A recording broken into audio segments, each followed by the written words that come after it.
La maldad en la humanidad es algo que nos acompaña desde la prehistoria y nos sigue acompañando hasta hoy.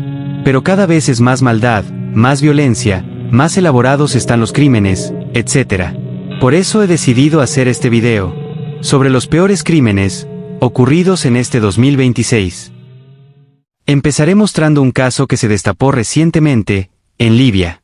Estamos ante una red que se aprovechaba de los migrantes, no creas que sacándoles plata, y ya, no, esta red, los capturaban, los agredían por horas, extorsionaban, y demás actos atroces, dañando la vida a miles de asiáticos y africanos, que soñaban con una mejor vida, funcionando como campos de concentración modernos. Esto lo hacían con el fin de pedir dinero por su rescate. Hacían videollamadas, con el celular de los desafortunados, llamando a los familiares, pidiendo dinero por su rescate. Las videollamadas ocurrían, mientras estas redes torturaban a la persona, para que las familias supieran que no estaban jugando. El líder obligaba a las víctimas a golpearse entre sí, les decían, o golpeas a tu amigo, o te matamos a ti. Pero como muchas de las familias obviamente no tenían el dinero, entonces desarrollaron otra opción, por si no querían pagar. Vendían estas personas a redes de explotación íntima, o también los vendían a cultos como los que hablo en otro de mis videos. Los rescates exigidos a las familias oscilaban entre los $5,000 y $10,000 por persona, o sea aproximadamente los ahorros de toda una vida de varias familias juntas. Hasta si la familia lograba pagar el rescate, habían veces donde el migrante no era liberado en la frontera, era vendido a otra facción. O sea que el pago de la familia no garantizaba la salida, sino simplemente que no lo mataran ese día. Un detalle que se reveló recientemente es que estas redes reclutaban usando a las víctimas más inteligentes, para que actúen como traductores o guardias a cambio de no ser torturados. Esto rompe a la víctima, que ya no es víctima, ahora es aliado de sus propios victimarios. Y esto crea un círculo de venganza donde las exvíctimas quedan traumadas, o llenas de odio, y se lo desquitan a los nuevos, reclutados, y así sucesivamente. En este año han habido redadas en zonas como Zuguara y Trípoli, donde se han liberado a cientos de personas en condiciones de desnutrición extrema, confirmando que estas redes ahora usan tecnología de vigilancia y encriptación para ocultar sus centros de tortura del radar internacional. Combinado con monedas digitales de privacidad, esto es lo que les permitió operar durante años sin ser detectados. Las redadas dejó ver una frialdad cínica. Esta red tenía datos en papeleo y servidores, donde decían todo sobre cada víctima. Origen, peso, cómo la privaron de su libertad, etc. Los datos que hay sobre la cantidad de las víctimas son estos. Se dice que, en los últimos años, entre 400,000 y 600,000 migrantes han quedado atrapados en el sistema de centros de detención, formales e informales en Libia. Solo en la ruta, vinculada a estas redes, se han registrado más de 20,000 muertes y desapariciones desde 2014, aunque las organizaciones de derechos humanos afirman que la cifra real en el desierto de Libia es incalculable. En los operativos de Zuguara y Trípoli de este año, se liberaron aproximadamente a 1,200 personas, pero se estima que por cada centro desmantelado, existen al menos 10 centros clandestinos más que cambian de ubicación constantemente. El 27 de enero de 2026, el Tribunal de Países Bajos dictó la pena de 20 años de prisión, lo cual me parece muy, pero muy poco la verdad. La condena fue posible gracias a que víctimas supervivientes que lograron llegar a Europa lo reconocieron y testificaron en su contra, como el testimonio que dio esta persona. Kidane nos ponía en fila. Si la familia no pagaba a tiempo, nos obligaba a llamar a casa. Recuerdo a un chico de Eritrea, no pudieron pagar los $5,000. Kidane le disparó en la rodilla mientras el teléfono estaba encendido, para que su madre escuchara el hueso romperse. Luego los miró y dijo, él ya no sirve para caminar, si mañana no hay dinero, no servirá para respirar. Testimonio de un superviviente anónimo, mostrado en el juicio. El juez describió sus actos como una empresa de crueldad, donde los migrantes eran tratados como simple mercancía. Se probó que Goitom supervisaba personalmente las sesiones de tortura, para que los gritos se escucharan claramente a través del teléfono durante las llamadas de extorsión. Sí se hizo justicia, pero su grupo dejara una herida abierta en 2 continentes. La condena en Holanda es un mensaje, pero para las miles de víctimas que aún están en los sótanos de Libia, el tiempo sigue corriendo en su contra. ¿Hasta dónde llegará la humanidad en su capacidad de dañar al prójimo? Este caso nos demuestra que el infierno no es lejano. Porque para los cientos de miles de víctimas el infierno era real y estaba en las costas de Libia. No olvidemos este caso, porque la lucha por la libertad es la que nos define.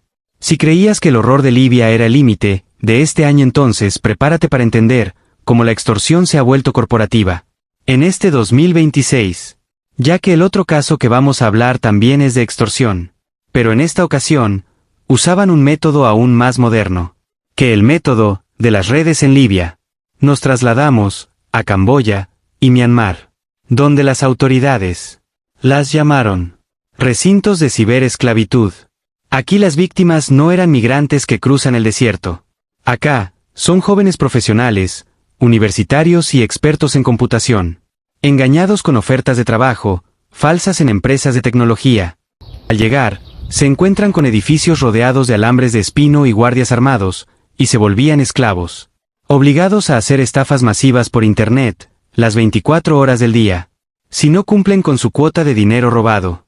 El castigo es descargas eléctricas, golpes. Hay casos donde las víctimas eran obligados a estar de pie mientras otras personas los electrocutaban. Si una persona no es buena estafando o no genera suficiente dinero, el dueño del centro los venden.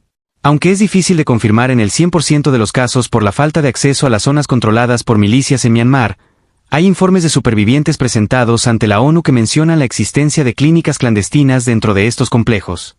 Se investiga que como última opción, si las víctimas que ya no son útiles para estafar y cuyas familias no pueden pagar el rescate, y no las compran en ese momento, son sometidas a extracciones de órganos para el mercado negro como forma final de recuperar la inversión de los criminales. Esto de los órganos no está confirmado al 100%, pero es un gran rumor. Para que no los vendieran, le ponían una meta financiera para liberarse, que solía estar entre $10,000 a $30,000. Esa cantidad se convierte en una deuda que la víctima debe pagar para ser liberada. Básicamente, les cobran por su propio secuestro, y la deuda nunca bajaba, por más que estafaran, porque les cobran por la comida y el espacio donde duermen, diariamente. La Interpol ha confirmado que estos centros graban las torturas de los que intentan escapar, o de los que no rinden. Estos videos se los envían a las familias para que paguen la deuda de su familiar y él pueda salir. Esto se proyectaba o se enviaba a los demás trabajadores, para mantener un estado de terror constante y evitar que nadie más intente rebelarse. Otro dato perturbador es que muchos de estos centros están en áreas controladas por milicias rebeldes, en la frontera entre Tailandia y Myanmar y Laos, llamado generalmente Triángulo de Oro. Son tan conflictivas que ni siquiera la policía local puede entrar. Son ciudades gobernadas por mafias y milicias locales, donde los derechos humanos simplemente no existen. Lo que voy a leer es un testimonio recogido por BBC. Había una habitación llamada el cuarto oscuro. Me encerraron allí 3 días sin comida porque no logré estafar a una mujer de Estados Unidos. Los guardias entraban cada pocas horas. Me daban descargas en el cuello, mientras me decían: eres software defectuoso, y el software defectuoso se borra. Vi a un chico saltar desde el 3er piso, porque prefería morir que volver a ese cuarto. Testimonio de Soban, joven camboyano rescatado de esta red. En 2026, se estima que hay más de 200,000 personas atrapadas, solo en estos centros de Camboya y Myanmar. Pero no pienses que este nivel de maldad solo ocurre en países en conflicto o selvas remotas. La maldad ocurre en todo rincón, hasta en países más seguros, como lo que ocurrió en el último caso, en Australia, donde también hubo otro caso de extorsión, pero a niveles muy grandes. Y es que, en febrero, se descubrió que figuras de alto nivel, vinculadas a bandas de motociclistas criminales, habían tomado el control de los proyectos de infraestructura más grandes del país. Su método era exigir pagos de hasta $6.6 millones a cambio de paz, y de no filtrar nada comprometedor de las personas poderosas. Si una empresa no pagaba, ocurrirán amenazas de accidentes fatales preparados. En las obras, grúas que fallan misteriosamente, andamios debilitados, o maquinaria pesada, fuera de control, y amenazas de publicación masiva de archivos que eran incómodos para la élite australiana. Investigando el último caso, me di cuenta de lo normalizado que muchos de nosotros teníamos el pagar a los criminales por paz. Ya sea el cobro de piso, la cuota, o como se le diga en tu país, la violencia ha escalado tanto, que ya, nosotros, tenemos, normalizado esto, algo que no debería estarlo. Al inicio de este video dije que la maldad nos acompaña desde la prehistoria. Pero tras ver estos casos del 2026, la pregunta no es si la maldad ha crecido, sino si nosotros nos hemos acostumbrado a ella. El infierno no está bajo tierra. El infierno son las costas de Suguara, o los recintos blindados del Triángulo de Oro. El infierno es básicamente todo rincón de la humanidad.